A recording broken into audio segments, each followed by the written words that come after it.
본문 말씀과 설교 제목에 오기가 있습니다. 정정된 내용으로 말씀을 봉독하겠으니 널리 양해해 주시면 감사하겠습니다. 오늘 우리에게 주시는 하나님의 말씀은 누가복음 8장 49절부터 56절까지 말씀입니다. 신약성경 106면입니다. 누가복음 8장 49절부터 56절까지 말씀.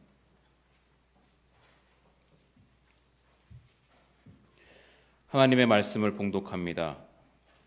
아직 말씀하실 때에 회당장의 집에서 사람이 와서 말하되 당신의 딸이 죽었나이다.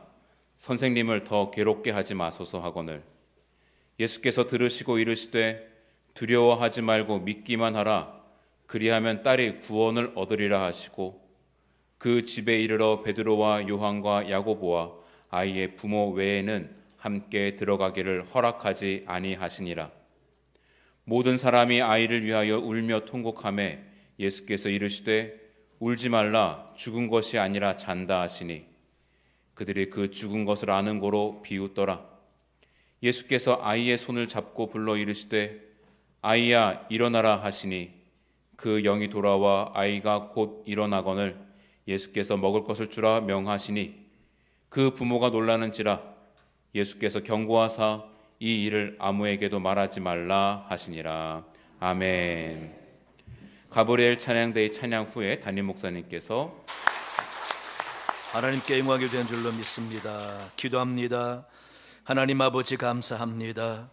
거룩한 주일 하나님께 나와 예배하게 하시니 감사합니다. 우리 예배 기쁘게 받아 주옵시며 우리에게 말씀과 하나님께서 하늘로부터 내리시는 은총과 주의 축복이 넘치는 귀한 시간 되게 인도하여 주시옵소서. 아버지 하나님, 수고하는 대원들 또 앙상블 하나님 기억해 주시고 건강한 모습으로 은혜 충만하여 충성하도록 도와주옵소서. 오늘 말씀 듣고 예배하는 모든 심령 가운데 주님 성령 임재해 주시고 주님과 함께 놀라운 응답과 회복이 있도록 인도하여 주시옵소서. 감사드리오며 예수님 이름으로 기도하옵나이다. 아멘. 할렐루야. 여러분 가정에 큰 복이 넘치길 바랍니다. 우크라이나 지금 전쟁 중에 있잖아요. 우크라이나 전쟁 한참일 때 키우에 러시아의 포탄이 많이 떨어졌다고 합니다. 그래서 사람들이 그 도시에 살 수가 없어서 피난을 가야 되는데 차가 있는 사람들은 다 가족과 함께 차를 타고 피난을 서쪽으로 갔습니다. 그러나 차가 없는 사람들은 집에 있지를 못하고 방공호에 가족들이 숨어서 그렇게 피난 갈 기회를 찾고 있었습니다. 그런데 한 가족이 차가 없고 쓸만한 차도 없어서 방공호에서 어떻게 피난 갈 기회를 찾고 있는데 한 가장이 보니까 길가에 아까부터 빨간 차를 세워놨는데 그 차에 자꾸 관심이 가는 겁니다. 그래서 다른 차는 쓸만한 차가 없는데 저 차 보니까 쓸만해 보이기도 하지만은 아무래도 피난 가려고 미리 준비한 차인가 보다 하고 그냥 무시를 했습니다. 그런데 2시간 넘게 지나도 그 차가 그대로 있는 겁니다. 여기저기서 포탄 폭발음이 들리는 가운데 우리 가족은 언제 피난 가나 하고 있는데 그 차 보니까 2시간 넘게 있길래 남편이 가서 차량을 확인해 보니까 키가 꼽혀져 있습니다. 기름 보니까 가득 채워져 있습니다. 그래서 이 차는 가족이 피난 가려고 준비를 다 해놓은 차구나 하고 돌아왔습니다. 돌아와서도 계속 그 차는 그대로 있는 겁니다. 그래서 이 가장의 마음에 욕심이 납니다. 저 차 우리가 훔쳐 타고 갔으면 좋겠다. 그래서 갈등과 함께 지켜보기로 했는데 역시나 약 2시간이 넘게 지나도 그 차는 그대로 있는 겁니다. 그래서 결단을 했습니다. 저 차 타고 우리가 도망가자. 그래서 가족이 다 그 차를 타고 남쪽으로 빈나차라는 지방에 약 200km가 되는 그 거리를, 그곳에는 친척이 있기 때문에 가족이 빨간 차를 타고 그렇게 무사히 피난을 왔습니다. 그런데 오는 도중에 참 남자가 가슴 아프고 가족도 미안하지요. 혹시나 피난 가려고 엿보던 차를 우리가 훔쳐 타고 왔으니 가족들은 혹시나 어떻게 됐을까 미안하기도 하고 불안하기도 하고 죄스러워서 무사히 도착해서 그 남편은 견디지 못하고 연락을 해야 되겠다 하고 차를 뒤져보니까 마침 그 콘솔 박스에 차주의 연락처가 있었습니다. 그래서 그 차주에게 미안하고 죄송스럽다고 사과하려고 전화를 했습니다. 전화해서 받길래 너무 미안합니다. 내가 가족을 구하기 위해서 당신 차를 훔쳐 타고 왔습니다 라고 이야기하니까 그 차주가 너무도 반가워서 하는 말이 하나님 감사합니다.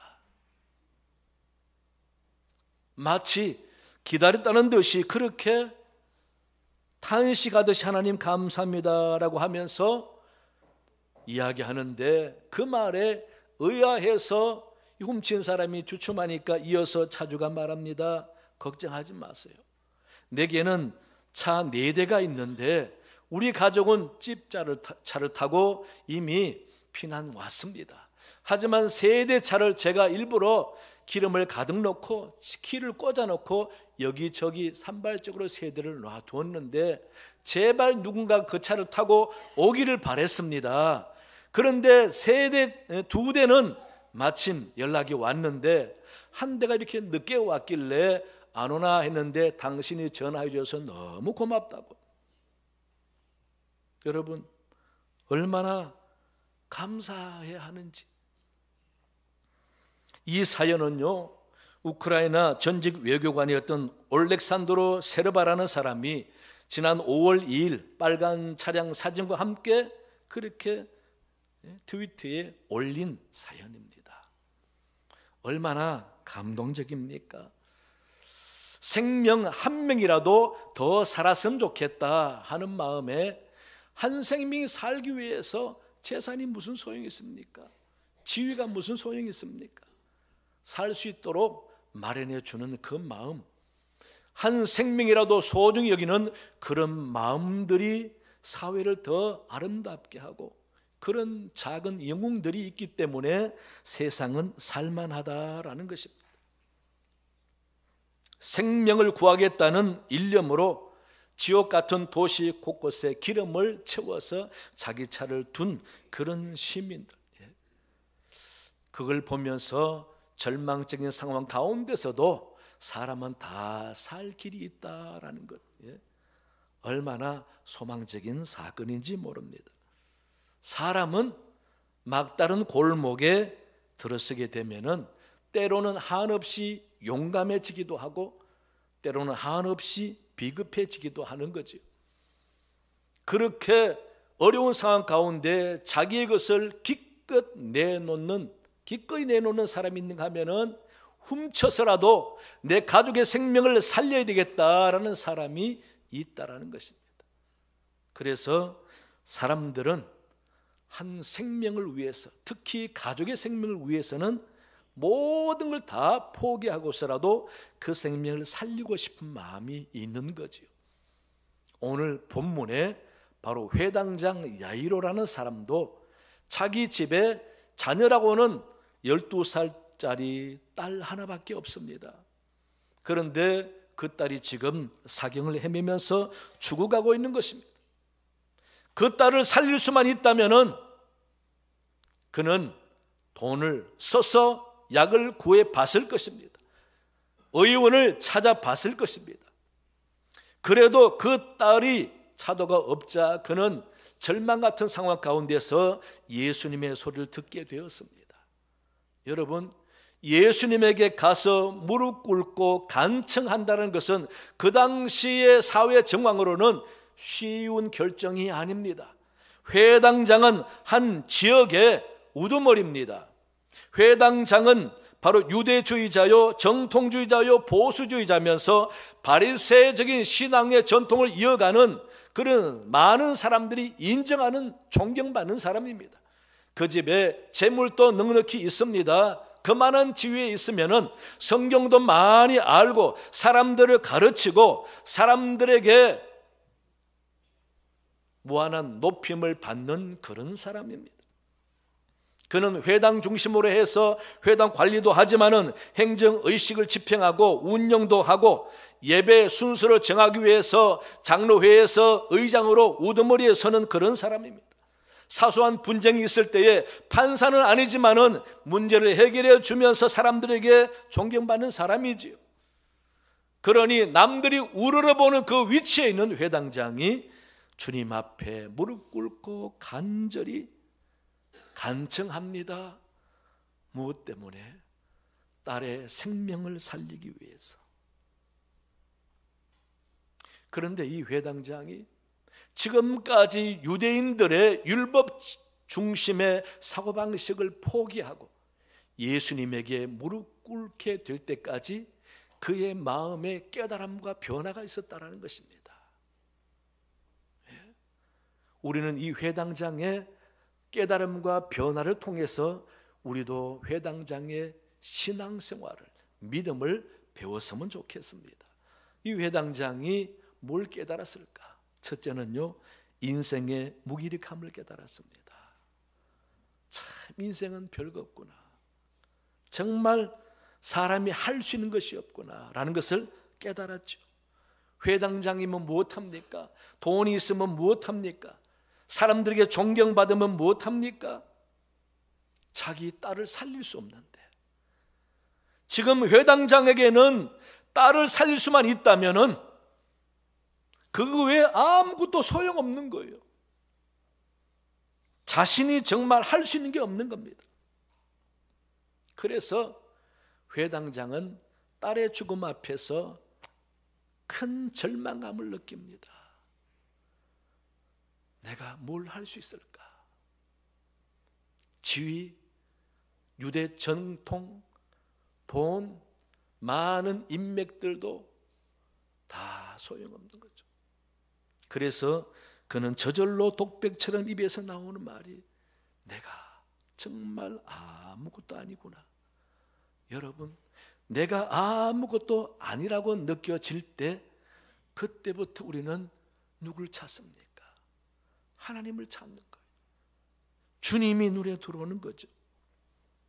죽어가는 딸 자식 앞에 많은 친척들이 찾아와서 위로하고 걱정한들 그게 무슨 소용이 있습니까? 아무리 돈을 많이 갖다 주면서 약 사보라고 하지만은 효용 있는 약이 없는데 그게 무슨 소용이 있습니까?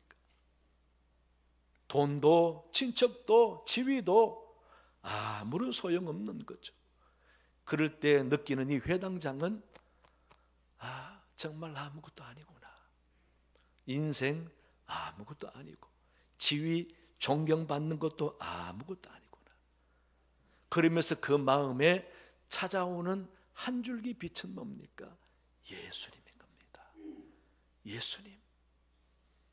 절망적인 상황 가운데 한 줄기 빛으로 찾아온 분이 바로 예수님이었습니다. 그분 같으면 죽은 자도 살리신다는데 우리 딸을 살릴 수가 있겠다. 그래서 예수님 앞에 찾아와서 무릎 꿇을 수가 있는 거죠. 딸이 아프기 전에는, 딸이 죽음을 눈앞에 놓기 전에는 예수님 앞에 감히 가서 무릎 꿇을 만한 사람입니까? 절대 가서 무릎 꿇지 않지요. 당시 바리새인들 눈에는, 유대 정통주의자 눈에는, 기득권이 있는 힘 있는 사람 눈에는 한낱 나사렛 선동꾼에 불과한 예수. 그런데 이 회당장은 자신이 가장 절박한 심정에서 절망을 느끼고 아무것도 아니라고 느끼는 그 시점, 주님이 크게 마음에 다가오는 거죠. 한 줄기 빛처럼 다가오는 겁니다. 여러분, 우리가 그렇습니다. 여러분 지금 자신을 든든하게 하고 있는 게 뭡니까? 자신을 든든하게 세우고 있는 게 뭡니까? 물질입니까? 건강입니까? 많은 친척과 가문의 화려한 스펙입니까? 그거 아무런 소용없습니다, 여러분. 정말 아무런 소용없습니다. 사람은 심각한 질병 앞에 서봐야 얼마나 인간의 나약함을 깨닫습니까? 예. 물질로도 돈으로도 고칠 수 없고, 자기 지금까지 공을 세운 수고로도 병을 고칠 수가 없고, 그래서 막상 죽음 앞에 있다 생각되면은 너무도 나약하죠. 내가 살 수만 있다면, 그만큼 사람은 나약한 것입니다. 재난과 사고 앞에서도 나약하죠. 홍수에도 나뭇잎처럼 떠내려가 죽습니다. 지진 앞에 너무도 종이짝처럼 구겨지는 건물에 사람이 깔려 죽습니다. 전염병으로 나는 안 죽겠지 했는데 덜컥 내가 걸려 죽는 사람들 억울합니다. 내가 왜 전염병에 걸려서 죽어야 하느냐. 여러분, 또 건설 공장에서 사고 났습니다. 뉴스 들었지요. 예, 깔려있는 사람 살릴 수 있었는데 결국은 눈으로 보고도 못 살렸잖아요. 이게 사람의 무기력함입니다. 얼마나 나약합니까? 그래서 회당장은 철저하게 깨달았습니다. 주님, 오직 주님 아니면은 우리가 살 수가 없구나. 여러분 믿으시기 바랍니다. 주님만이 우리의 삶이고 주님만이 우리의 생명이고 주님만이 우리가 의지할 뿐이라는 것입니다. 다른 것으로 삶의 의미를 삼지 말고 예수님을 삶의 의미로 삼아야 됩니다. 슬플 때도 기쁠 때도 잘 나갈 때도 힘들고 어려울 때도 주님만이 우리의 삶의 의미라는 것입니다. 그런 주님을 삶의 의미로 삼고 살아야 우리가 언제나 하나님의 은혜와 사랑을 입을 수 있는 거죠. 주님 외에 그 어떤 것으로도 나를 나답게 하는 것은 아무것도 없습니다.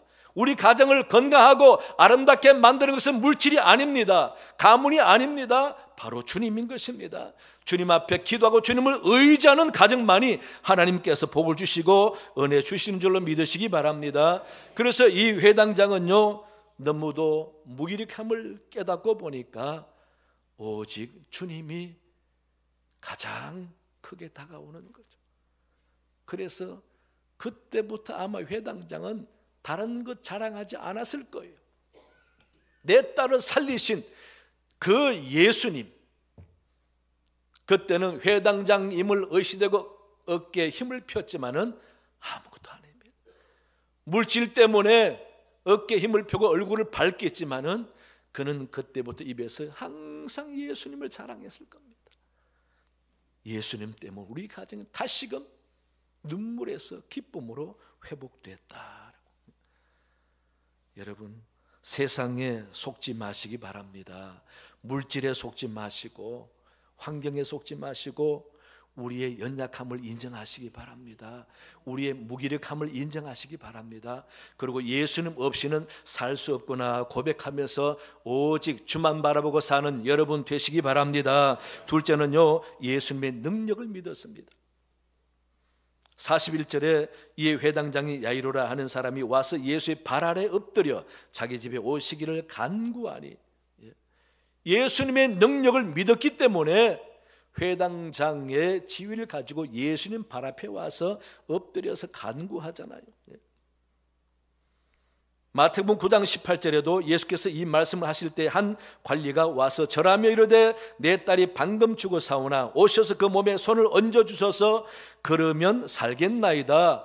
마태복음에서 이미 죽었다고 소식 듣고 왔대요. 내 딸이 방금 죽었사오나 오셔서 그 몸에 손을 얹으소서 그러면 살겠나이다. 예수님은 죽은 딸을 살릴 줄로 믿었다라는 겁니다. 주님의 능력을 믿었다라는 겁니다. 주님의 능력을 믿지 않으면 주님 앞에 간절히 구할 수가 없는 거죠.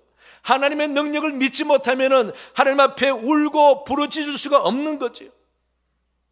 그냥 체념하고 방법이 없구나라고 생각하고 손을 놓았을 것입니다. 그러나 우리 인생에 어떤 문제든지 방법은 하나 있습니다. 바로 예수 그리스도십니다. 주님이 삶의 방법입니다. 주님이 문제 해결의 방법입니다. 주님이 은혜와 축복으로 살아가는 삶의 방법입니다. 여러분 믿으시기 바랍니다. 그래서 예수님의 능력을 믿은 겁니다. 여러분, 그래서 중세 때부터 언제나 오직 예수, 오직 예수. 믿음 생활하고 한평생 살아본 분들은 오직 예수님이다. 예수 잘 믿어야 한다.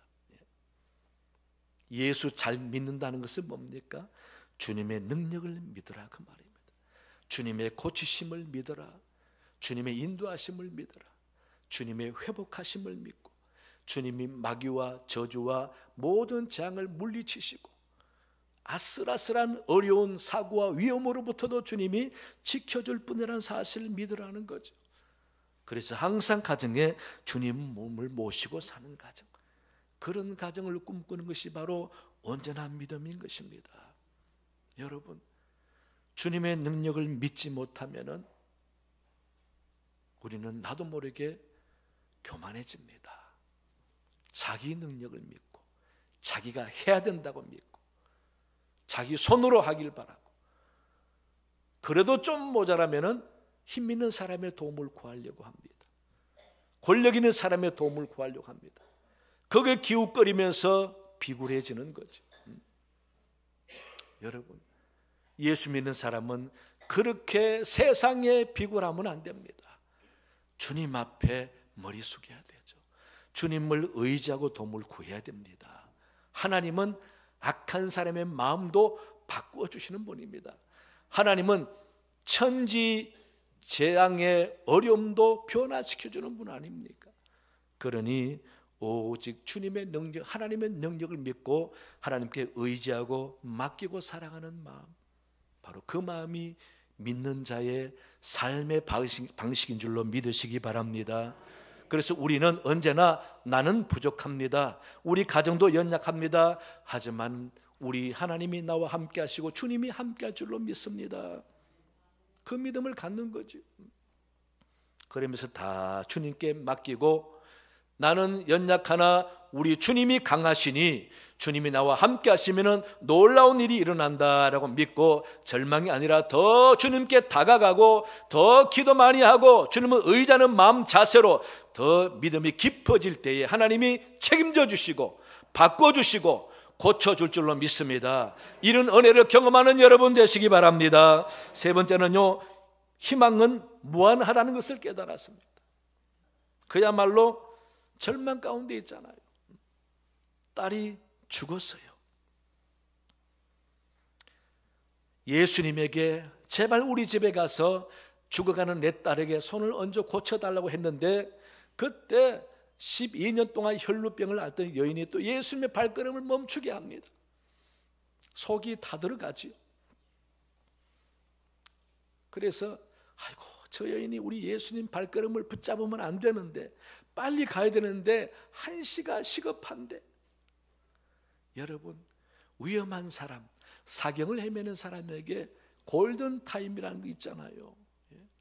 또 이런 뉴스 들으셨죠? 사고 난 산모가 앰뷸런스 타고 가는데 앞에 차가 막고 안 비켜주는 거예요. 무슨 차인지 아시죠? 안 비켜주는 거예요. 결국 시간이 지체해서 가면서 둘 다 죽었습니다. 여러분, 뒤에 앰뷸런스 소리 들리면 빨리 비켜주세요. 그 사람에게는 촌각이 급한 거죠. 1초가 급한 거죠. 살 수 있고 죽을 수 있는 문제이기 때문에 그렇습니다. 그런데 그 12년 동안 혈류증 앓은 여인이 주님의 발걸음을, 발목을 잡습니다. 안타깝죠. 제발.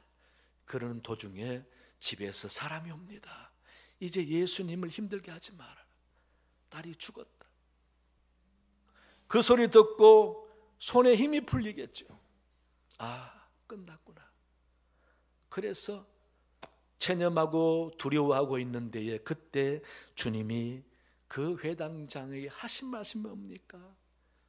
두려워하지 말라. 믿기만 해라.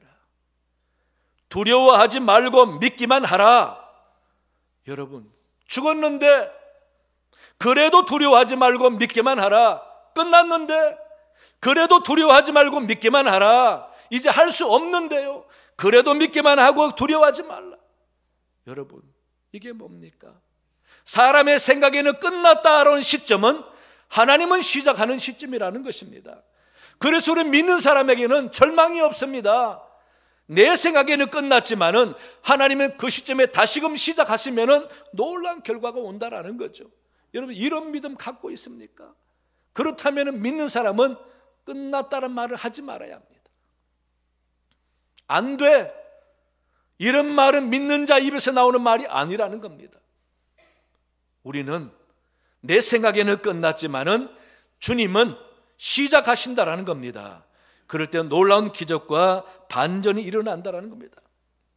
그래서 우리는 나만 보고 현실만 보고 문제만 보고 살아서는 안 됩니다. 언제나 하나님 보고 살아야 됩니다. 하나님 보고 살 때에 나는 상황이 끝났지만은 이제 내가 할 수 있는 것은 없습니다. 하나님 시작해 주세요. 하나님이 하시면은 놀라운 일이 일어납니다. 그런 믿음을 가지고 끝까지 기도하면서 기다려야 되죠. 하나님이 하시는 놀라운 손길을 기다려야 되죠. 그래서 우리 믿는 사람들은 절대 절망적인 말을 해서는 안 됩니다.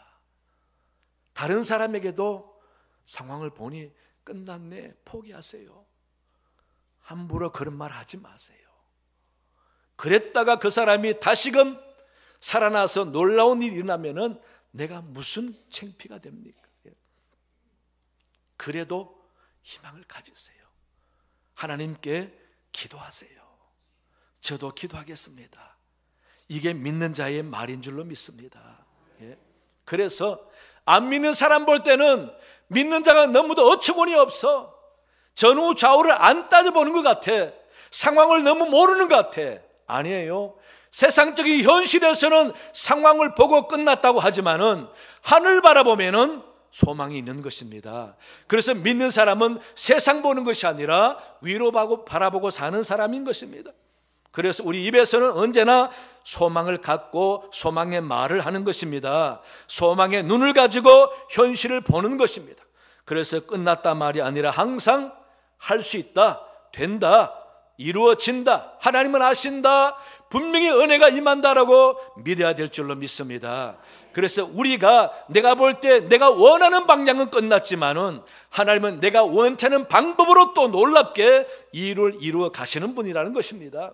그래서 우리는 무조건 내가 원하는 방법으로 기대하고 그것이 안 되었다고 절망할 것이 아니라 하나님은 새로운 방법으로 하시고 놀랍게 다른 방법으로 응답 주시고 더 큰 열매와 결과를 갖게 하는 분이 하나님이다라고 믿고 사는 여러분 되시기 바랍니다. 그런 사람이 큰 믿음 가진 사람입니다. 그런 사람이 절망이 없는 사람인 것이죠. 세상 사람에게는 절망이 있어도 하나님 눈에는 하나도 절망이 아닙니다. 하나님은 언제나 없는 데서 창조해 가시는 분이고 안 되는 데서 되게 하시는 분이고 죽었다라고 끝난 상황에 다시금 시작하시는 분이 하나님이시다라는 여러분 믿으시기 바랍니다. 그런 믿음을 갖고 있는 사람의 눈빛과 말은 다릅니다. 삶을 대하는 자세도 다릅니다. 믿음 없는 사람처럼 평범하게 사시지 마시고 큰 믿음 갖고 사는 삶의 모습을 보여주는 여러분 되시기 바랍니다. 우리 사랑하는 교회 여러분, 오늘 회당장 야이로의 그 믿음의 상황을 우리가 짐작해 보세요. 자신의 무기력함을 깨달았습니다. 그동안 자신의 힘을, 자신의 존재를 든든하게 해주는 것 같은 지혜와 물질과 알고 있는 모든 지식도 그에게는 도움이 안 됐습니다. 그래서 주님을 의지할 수밖에 없는 거죠. 여러분, 나를 믿지 말고, 갖고 있는 물질을 믿지 말고 주님을 믿으시기 바랍니다. 그리고 예수님을 믿는 그 믿음이 있다면 상황을 두려워하지 마시고 절망하지 마시고 끝까지 소망을 가지시기 바랍니다. 하늘의 소망 가지시기 바랍니다. 내가 기대하는 바가 안 돼도 하나님은 그 어려움을 통해서 더 놀라운 일을 이루어 가신다라고 믿고 절망적인 말은 하지 마시기 바랍니다. 끝까지 소망을 가지고 기도하면서 잘 참고 견디면은 크게 찬송하고 여호와 하나님의 하신 일을 노래하고 고백할 날이 올 줄로 믿습니다. 이 회당장 야이로의 믿음을 본받아 더 큰 믿음의 소유자 되시는 여러분 되시기를 간절히 축원합니다. 하나님 아버지 감사합니다. 오늘 주신 말씀을 통해 우리도 회당장 야이로처럼 믿음을 갖기 원합니다. 절망 않기 원합니다. 무기력하기에 오직 주님만 바라보기 원합니다. 위로 하나님 바라보면서 끝까지 삶을 승리하는 성도들이 다 되도록 도와주시옵소서. 감사하며 예수님 이름으로 기도하옵나이다. 아멘. 봉헌 시간입니다.